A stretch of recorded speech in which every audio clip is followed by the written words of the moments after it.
Welcome to our Tomorrow's Teachers Conference, and specifically, welcome to what is being a beginning teacher really like, who Professor Jennifer Vargas will be presenting this topic today. So without further ado, I want to introduce Professor Jennifer Vargas. Thank you. I still miss your face in person, but this is good. This is definitely good. So I'm going to be doing a little bit of, I'll get us going. I'll do a bit of an introduction about myself. I'm going to go ahead and share screen. In the chat, I would especially like it if you guys could just tell me your first name and then your affiliation, like what school are you at, what grade are you currently doing, just to get a little bit to know about you. And so that'd be super cool if in the chat you just went ahead and did that, and then I'll kind of skim it as we're going.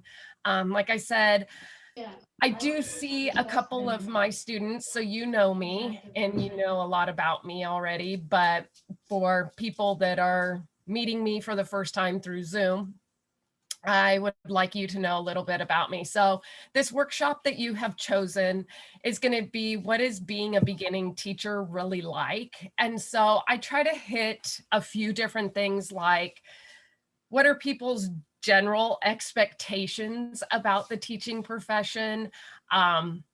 And then what are their fears? What are some of the realities, which sadly in the teaching profession, as I will share with you in just a moment, one of these realities is that we lose a lot of teachers. And so we're going to kind of talk about why, which fears kind of lead to that, and what kind of realities exist out there. And then just kind of, but why are you still choosing this profession, and why you're going to endure, and you will get through and you will become a great teacher.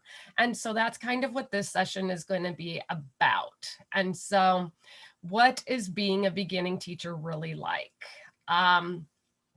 A little bit about me first. So I went to Cal State Long Beach for all of my degrees. I have a master's in education, curriculum, and instruction. So if you've taken any of my classes or you take them in the future, you know I'm quite critical of Common Core, given my background. Bachelor's in education with a minor in literature. I have a whole other bachelor in English with a minor in psych and literature as well. And then I have what's kind of a rare teaching credential, as mine is clear and clad, which is what you strive to get. But mine is a multiple subjects kinder through 8th. And this is a credential that you can no longer get. I was, I think, the last class to receive it. So it's definitely kind of rare to see that kind of credential. I have 21 years of teaching experience, 15 at the college level. I taught middle school for several years. That is probably my favorite. I know people think it's crazy, and some of you may or may not be joining me in a session later today talking about the perks and why would someone want to do that. And I'll share my experiences more in there. But truthfully, if I was not currently teaching at SCC, I would be back teaching 8th grade. Hands down, it is my favorite grade. It is just really, to me, the best experience that I had. I've also been a PE teacher at an elementary school. That was interesting, to say the least. You start your day off with 6th graders, which a 6th grader, like the boys don't want their shoes messed up. So you get them like kind of dusting their shoes constantly. It drove me nuts till I finally went, what is this that you guys are doing? And they said, oh, well, they cut the grass this morning. It's getting on my shoes. I didn't know guys cared about shoes. Apparently this starts around 12 years old. They care about shoes. They collect them same as us girls. So I learned this the hard way through PE, and they were really easy to correct. All I had to do was talk to the 6th grade teachers and said, can we have a box of PE shoes in your classroom? And they brought in shoes. We use masking tape to put their names on the inside, and voila, fixed my boys. Girls are a different story. 6th grade, we start experimenting with hair and makeup ideas. So you get girls that have either been up since 6 a.m. to iron their hair straight, like what I have naturally, or you've got girls like me that have this straight hair and they have slept in curlers all night to have curly hair. And both are equally concerned that if they perspire, the hair is going to go back to its original state. So they're like, yeah, no PE for me. It's kind of like in the movie Pitch Perfect when Fat Amy says, put me down for no cardio. That's every 6th grade girl. Then you've got the ones that have experimented with makeup and have about 10 layers on. And they're like, but if I sweat, it'll come off. And in your head, you're like, sweetie, we need about 5 layers to melt off. So 6th grade girls are lots of fun. And then it's like night and day. You spend about an hour with them. And then the 5th graders come out and it's like the running of the bulls. You're just hoping that you don't get trampled as they're so excited to be outside and see the PE teacher. So it's crazy. And then you end your day with kindergarten, and kindergartners are crazy. The kindergartners, you sit there, you look at your lesson plans, they say things like, oh, teach a kindergartner to double Dutch jump rope. Right. They can't handle snake in the grass. And they stomp it. And then you've got the kindergarten teacher that's all frazzled, her hair's all crazy from dealing with them all day. And she's just like, so watch this one. That one's a climber. Watch this one. It's a runner. And then they're like, bye, because they want their break. And then meanwhile, you're like, which one's the climber? And then you find a kid in a tree and you're like, oh, it's that one. Got it. So yeah, being a PE teacher is pretty crazy at the elementary level. I also taught 5th grade for 2 years. Not my favorite grade. And ironically, what I will share with you is that after many visits to my mom's 6th grade classroom, I for sure wanted to be an upper grade teacher. And I for sure really thought I wanted to be a 5th or 6th grade teacher. So when I got moved down from 8th grade to 5th grade, I wasn't scared or anything, and it was awful. I should have feared for it. 10-year-olds, and especially a 10-year-old boy, they're brutal. I didn't like my 10-year-old boys when they were 10. It was a difficult age, especially for little boys. First day of school, I got flipped off by a 10-year-old, and I was like, I've been teaching 8th grade for years. How is this happening? And so, yeah, I'm not a huge fan of 5th grade. It was the only year in my kids' experience that I didn't volunteer. When each of them were in 5th grade, it was the only time that I didn't go offer my services in the classroom, because other teachers always appreciate another credentialed teacher there to help. And so it was truly the only time that my boys were in school that I was like, yeah, no 5th grade for me. As for like the last 15 years, some of that overlapped, but for 15 years of college experience, I have taught at a couple different private schools, general education courses. I am able to teach English and psychology, even though they have not fully limited me to that. At some of these private schools, as long as you have 18 units in something, they're like, yeah, you can teach it. And being a teacher, you come out with very well-rounded degrees in every subject. And so unfortunately for these folks, I was an algebra teacher for 1 semester. I really pity them. Math is not my thing. And then I taught for actually about 2.5 years. I taught the human anatomy course.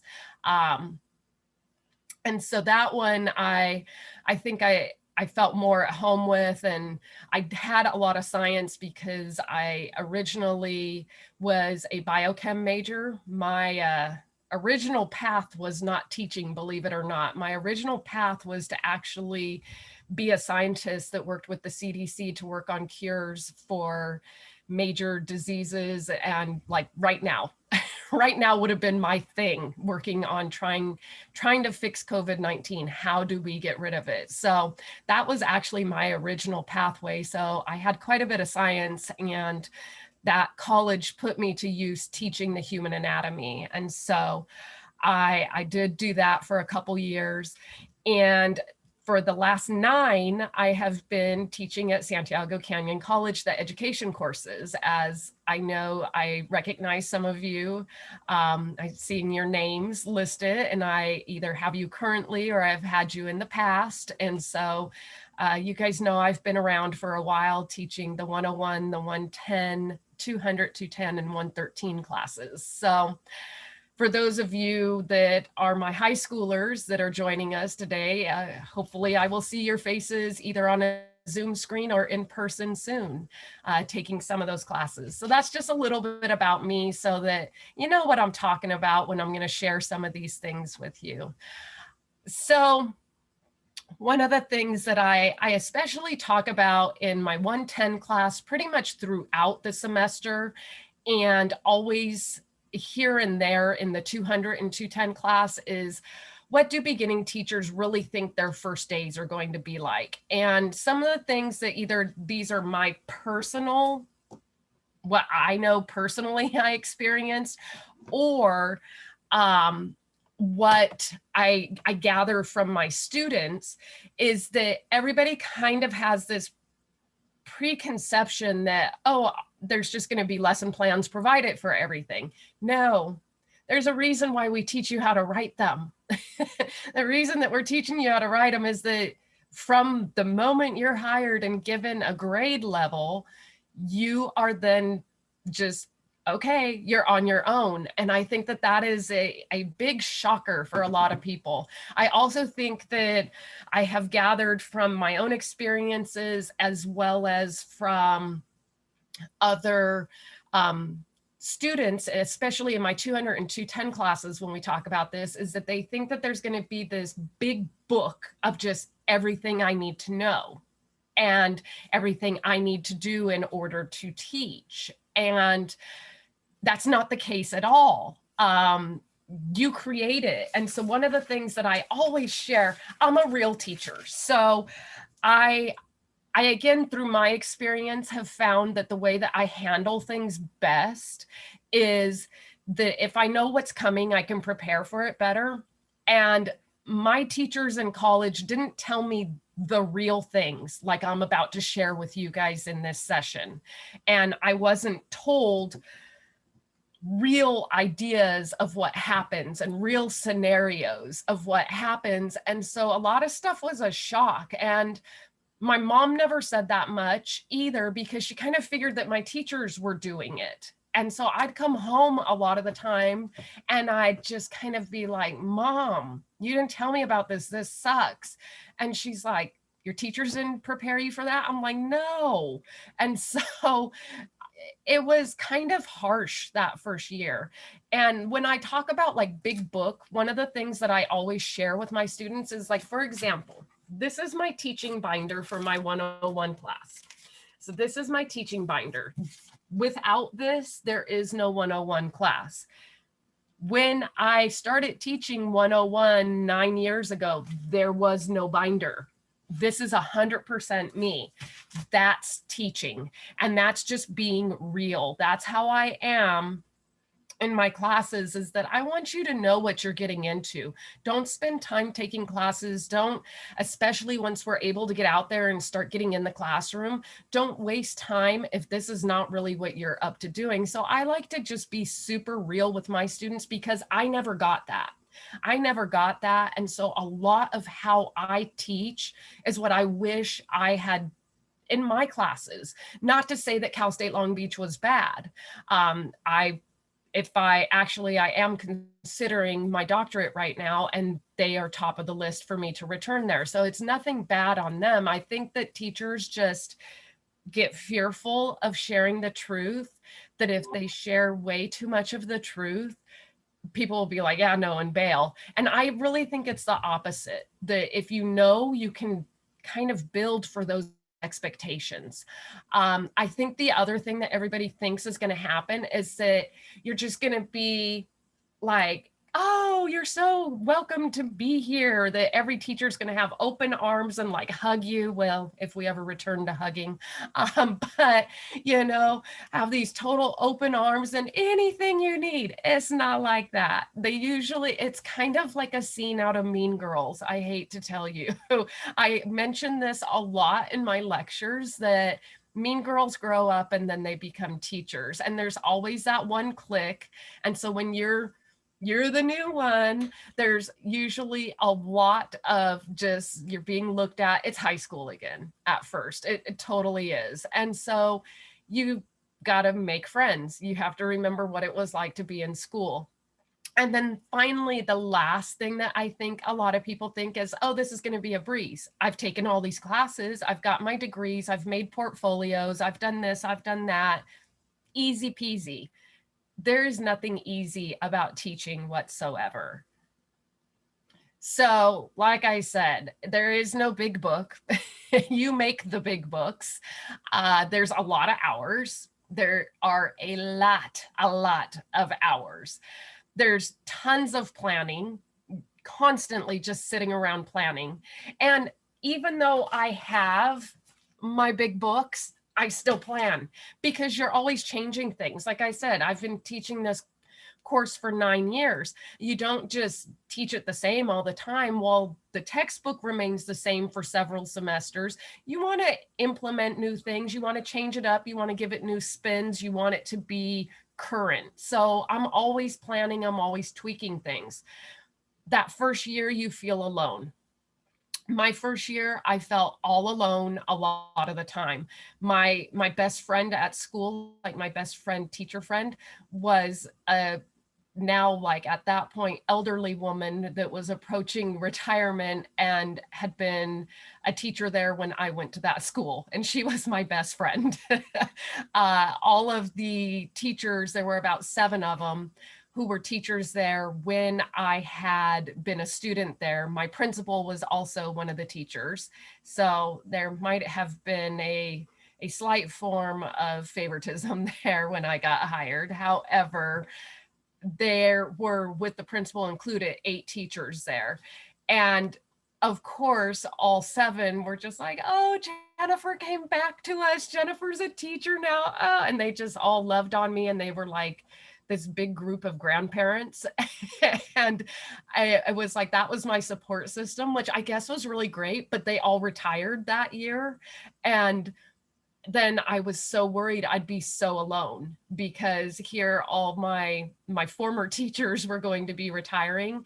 The good news is they did hire a whole bunch of fresh faces to replace the retirees, and those became my friends. So I can tell you that that's one of the best things that will prevent that feeling of alone, is that if you come in with a big hire group, you're more likely to make friends with them because you're both brand new, you know, and so I had like 4 best friends suddenly at school the next school year because they were the new hires. And if your school district does a formal mentoring program, you'll meet during the summer before school starts. And so you've already kind of got friends. And so it was really good. And then like after that, it kept going, and other teachers start becoming a little more embracing. And so you get more friends, but those first like year or 2 are kind of rough. There's so many challenges. And so I do understand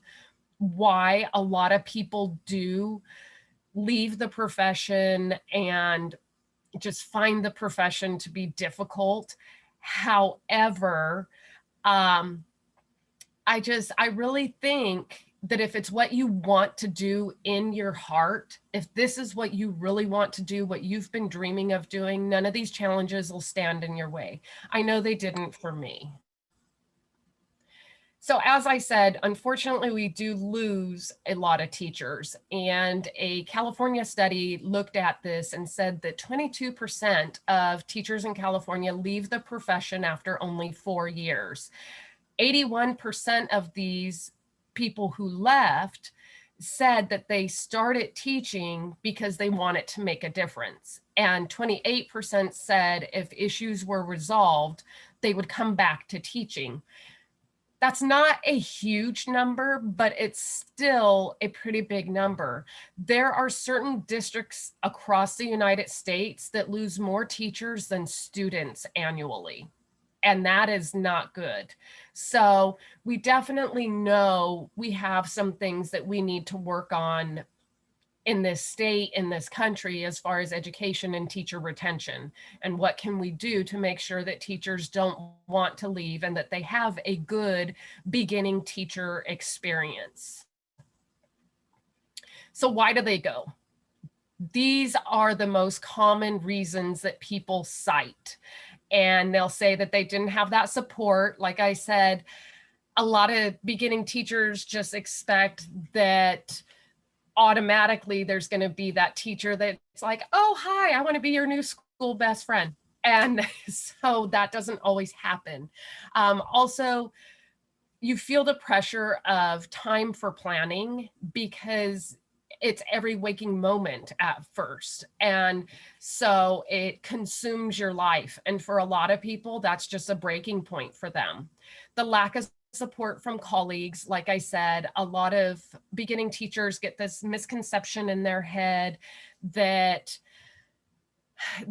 they'll join fourth grade and all the other fourth grade teachers will be like, and here's a copy of my big book. Here's all my lessons. Here's all my activities. Here's all my units. It doesn't work like that. A lot of teachers are not sharers.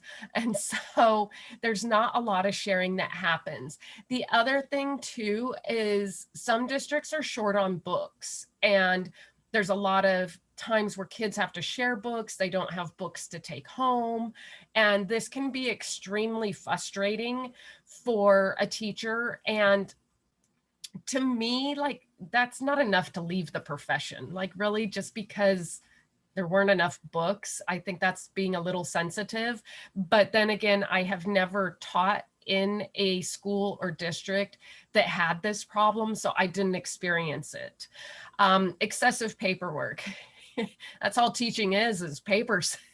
Papers. You're either getting papers in to grade, you're getting different things that you go to your box and it's full of papers that you pull out. And a lot of them are things that you need to fill out, things that you need to do, whether it be in pen or just now typing as everything is moving to be kind of digital.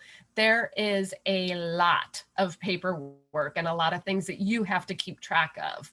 Another thing that some people leave the profession is that they said, there's just too much unnecessary meetings. And there is. I don't even try to lie or cover it up for any of my students. I just be real and let you guys know that, hey, there's going to be so many times that your principal calls some random meeting after school and you get there and you and the other teachers will be looking at each other going, this could have been an email. She could have made a memo and posted it by our boxes. Why are we here? And that just happens a lot. And again, I think that that's kind of one that you just have to roll with. Like, I don't see that as like, oh, I'm just no teaching for me. I didn't like the meetings. It seems a little sensitive also to me. And trust me, I taught for a principal who loved to hear the sound of her voice. So we're talking 2-3 afternoons a week. We'd have to get together with her for something that could have been an email. Shoot, she could have used like the Remind app and sent a text, but no, we had to all get together for a meeting. So I get it. I've taught at a school like that where there were numerous unnecessary meetings. I think this one is probably a huge one, not being mentally prepared. Like I said, not having teachers who are just totally real and raw and tell you the truth like I do in my classes. I think that a lot of teachers just try to be like the good fairies of teaching and it's all happy and good and unicorns and fun all the time. It's not every day is going to be great. So there's that. And then the isolation, the being kind of alone because you're the new person. Some run into value conflicts where they just don't really agree with the administration at their school and the way that they do things. I again, I've not really experienced this too much, but I've only been a public school teacher minus the private colleges. And I will say that I do run into a lot of value conflicts at the private colleges. And I just really, I have a problem with some of the ways that they do things. So I could see leaving that, because I am kind of to the point now where I don't teach for those private colleges anymore due to my value conflicts. I have done little pickups of things for my deans that I'm still on really good terms with, and they beg me to teach a summer class or a winter class, and I'll do that. But value conflicts is huge. I can see that and I can understand that. Bad assignment. So I can totally get this one also. And it can break you. Having a whole bunch of bad students can totally break you. I had my first year of teaching a student who, he's pretty much in the Hall of Fame of worst students I've ever had. The dude is 32 now, and when I see him still, I'm just like, ugh. We've kind of made our peace rather in adult years for him, and he now knows how brutally awful he was to me when he was in 8th grade.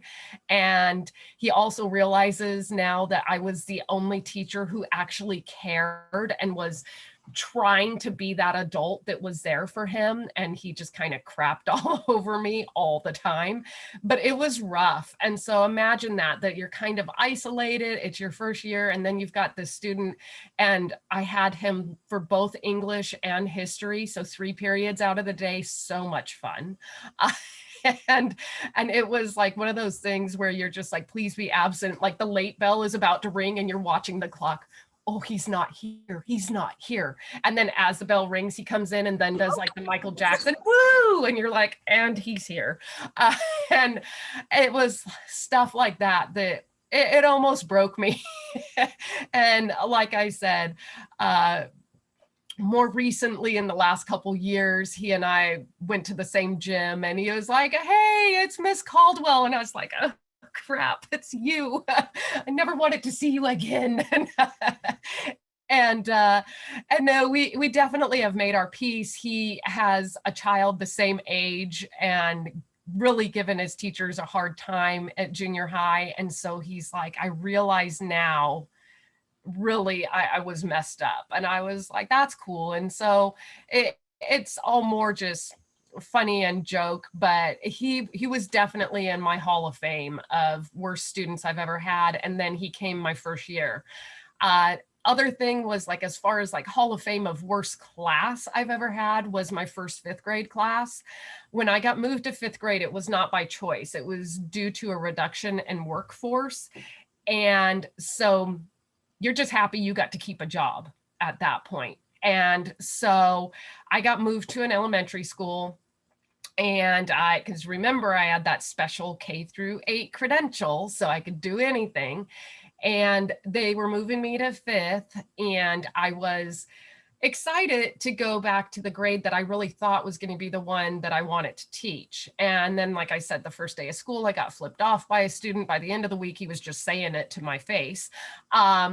It was brutally difficult. And what happened is the summer that I got moved there, they start having our back to school kind of meetings and such. And as soon as we started having these meetings, the very first one, the principal comes up to the whole 5th grade group and they say, okay, Jennifer, we don't have a class for you yet. They're going to make you one right now. And so told the other 3 5th grade teachers, cut about 8 kids off of your roster and give them to Jennifer, and then give the roster to the secretary so she can make the changes. So who do you think they cut from their roster? The bad kids. And they immediately, here they are with their sheets of paper. Let's go find 4th grade. Let's go find 4th grade. And they go and find the 4th grade teachers, and they're like, who do I not want? So I got the unruly kids. I got the behavior problems. I got the class clowns. I got the ones that were just lazy and didn't want to do any work. And I got all the kids that had IEPs and 504 plans that were going to be extra work on top of all these unruly kids. And it was a terrible, terrible class. It really was. And so when I say I don't care for fifth grade, I think that that is why. And it tainted any future classes because I already hated the grade. I had such a horrible experience that year that it really tainted that grade level for me. And like I said, I wouldn't even volunteer in my son's fifth grade classrooms.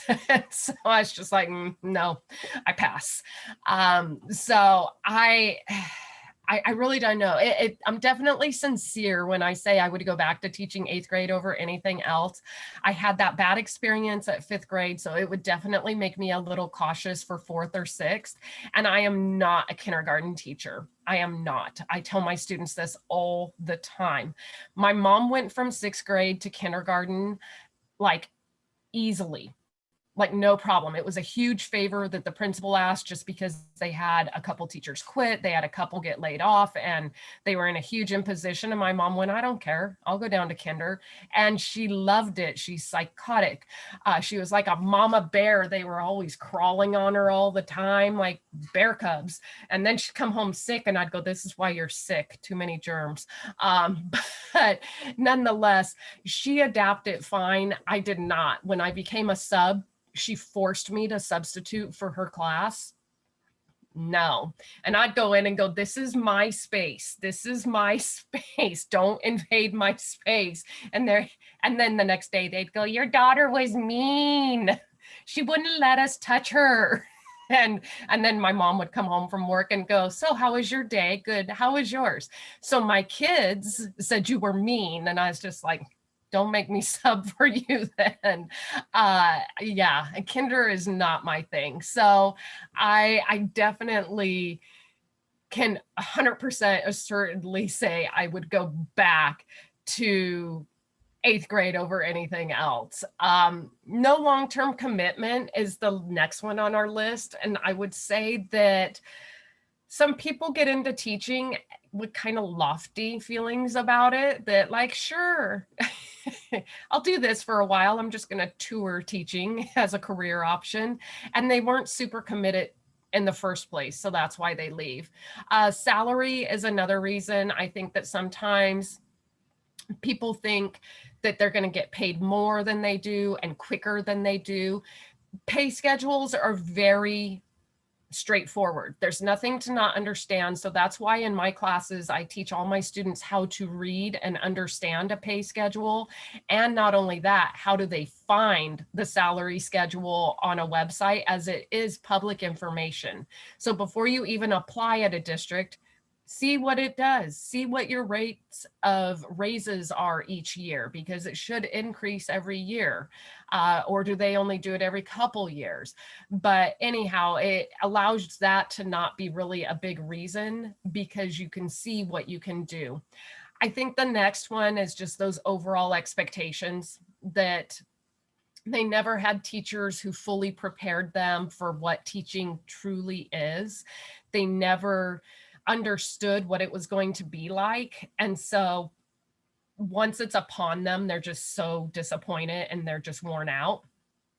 And then the last one is inadequate resources. And that kind of goes up with the books, that I could see getting very frustrated at a job if you never had the tools to do your job. And so I do think that some of the ones that say like not enough books, inadequate resources, they probably go to other schools. Unfortunately, in scientific data, sometimes they couple those all together and they really should be separated. I have another study that I use in one of my classes, and I show how 9 or something like 18% left the profession in X year, but 9% of them went to a different school or district, and the other 9% actually changed their profession. So how many really left? 9%. And so I think that sometimes you do see that where some of them are actually going, I'm done with this profession, or others are just like, I'm going to try to go somewhere where they actually have resources for the teachers to do their job. The first year is also described to be a roller coaster, and I think that this is difficult and something that beginning teachers need to understand is coming. Again, if you know it's coming, you know what to expect, you can start to prepare in your mind a plan of attack. What are you going to do to survive? And the first part of it is the anticipation. Woo, I got a job. I'm going to be a teacher. And you're super excited to have got hired. And maybe you even got a grade level that you were super excited about teaching. And so that kind of like before the year starts, you're super excited. You've got this anticipation. The first few weeks, you're still there. And then pretty soon it becomes survival time where you're just trying to stay slightly ahead with your lesson planning. You're trying to keep up with your grading. You're constantly up late at night preparing lessons. You're in constant worry. You're sleeping only about 5 hours a night. And you're just living on chocolate and coffee at this point. That is it. And probably in the evening, a bit of wine. It's just one of those things where you are in full survival mode, just trying to get through life. Oh goodness, what is this?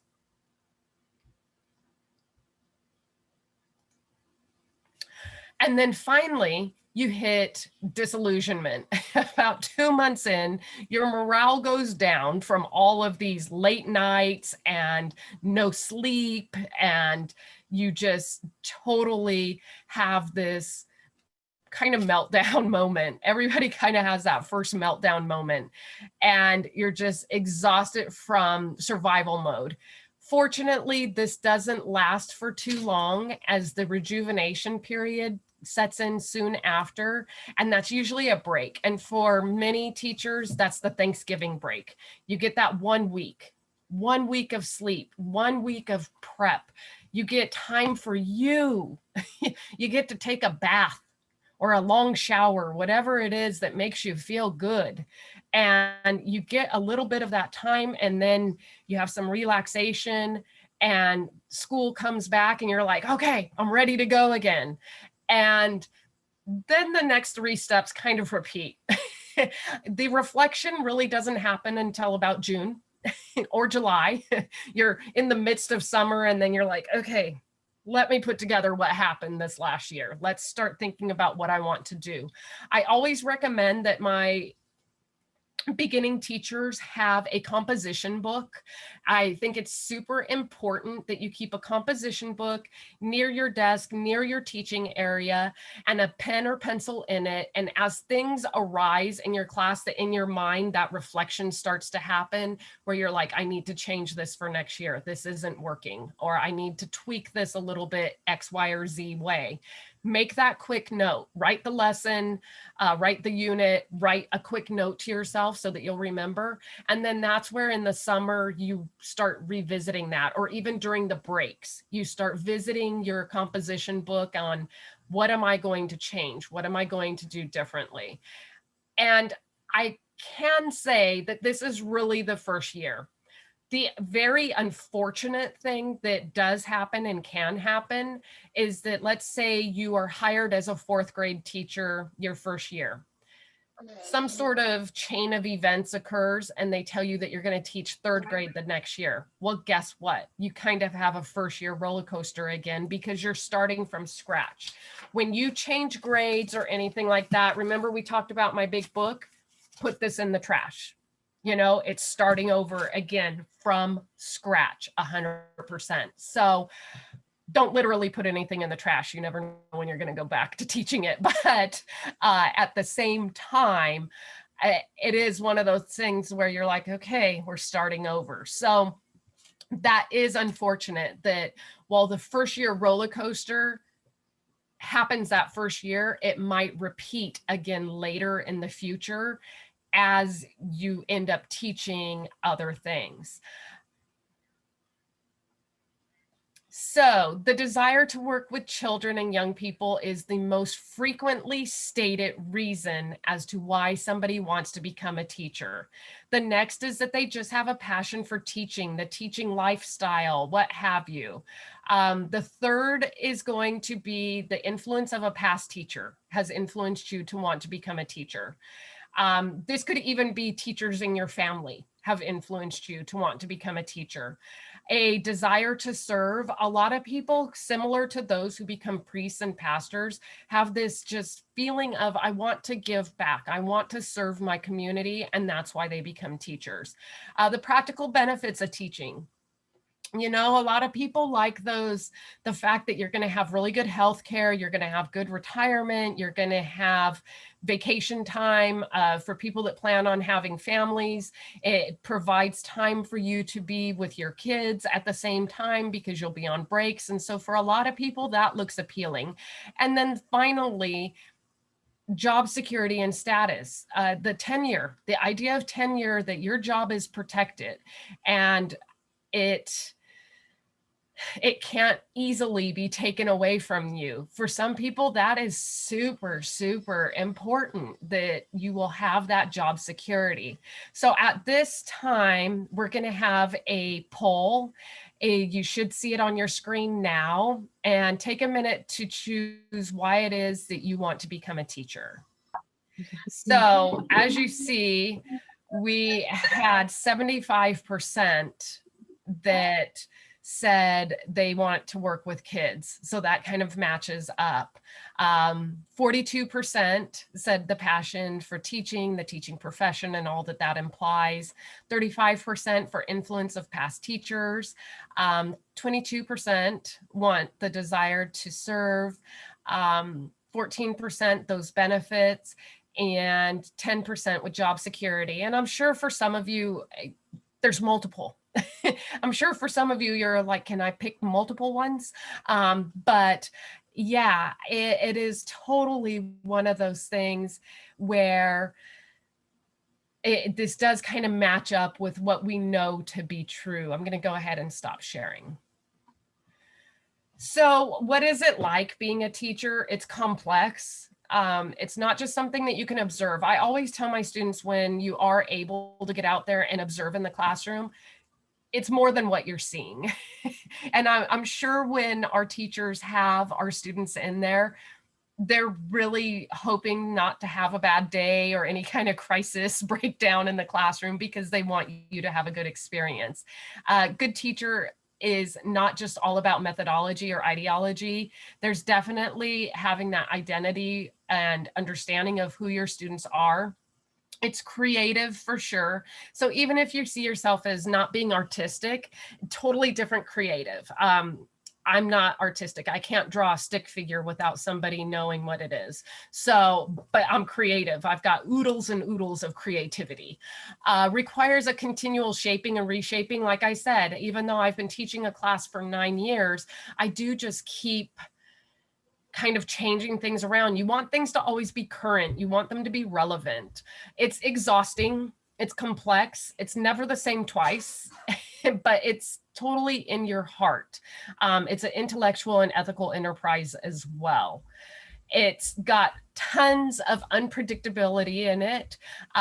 Basically, everything is unpredictable and inconsistent. No 2 days look exactly the same in the life of a teacher. They just don't. You're working with other humans. You don't know how they're going to behave. Sometimes they're like little bombs, and some days they go off, some days they don't. There's difficulty in assessing students. There are a lot of times that our state standards ask us to assess things that you as a teacher are looking at, saying there's no way to know if they really understand this, and there's no way to really test it. And so that can become frustrating. There's a limited influence that you can have on their behavior. Like I said, they're all tiny little ticking time bombs, and at any moment they might just go off. And maybe they never go off all year. Maybe they go off daily. You just don't know.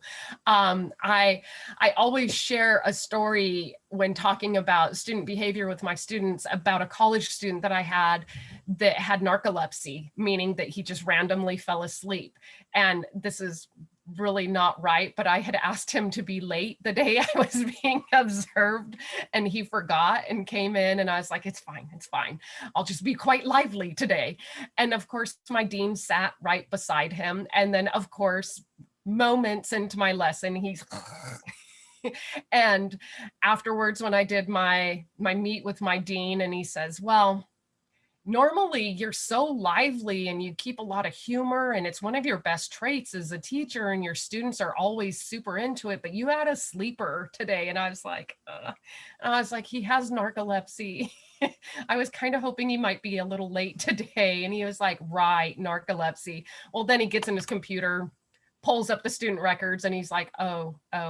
So I'm going to make a few changes to this evaluation form. You can sign it tomorrow. I was like, okay. And so sometimes you get the behavior that you get. And like I said, you have a class of 30, they're 30 tiny ticking time bombs. Teachers' attitudes are super important because especially in those elementary ages, they learn by imitation. So whatever you do, they're going to copy you. They're going to say teacher is right, and they're going to copy you.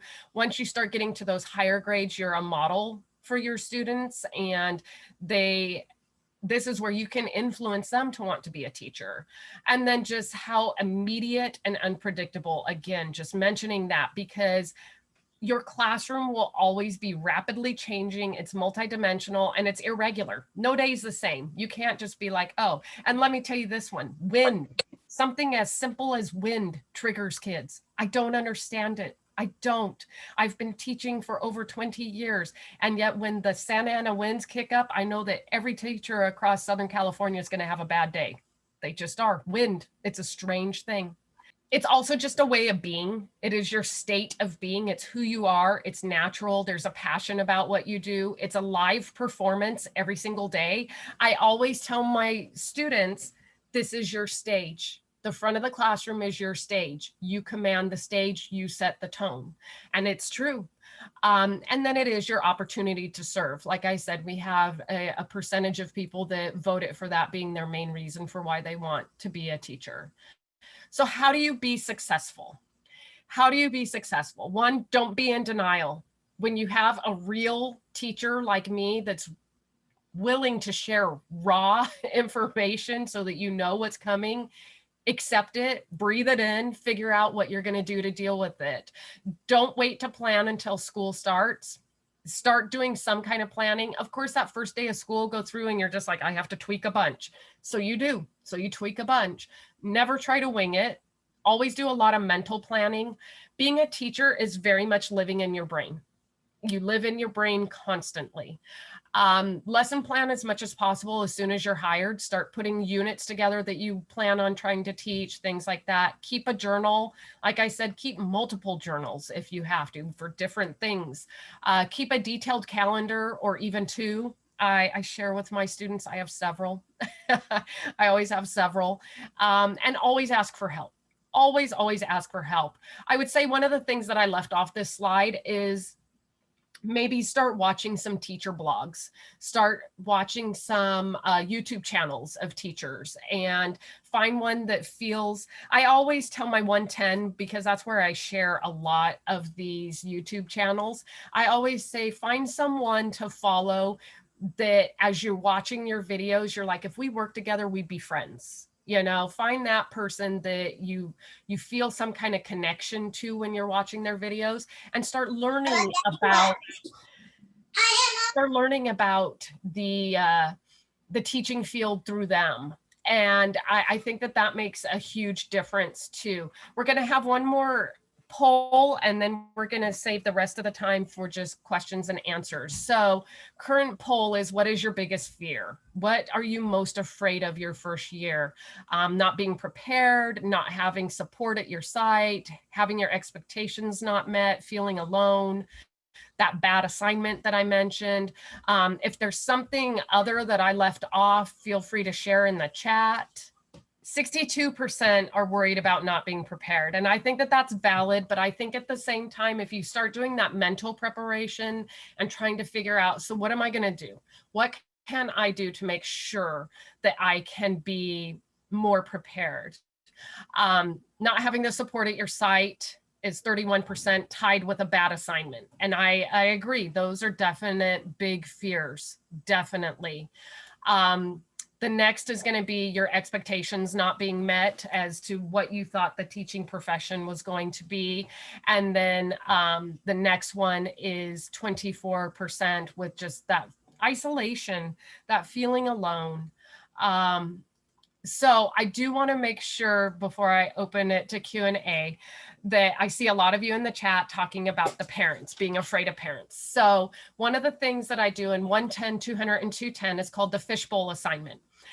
I learned this my first year teaching. This was one of my things that I came home from work and told my mom, OMG, you didn't tell me about this.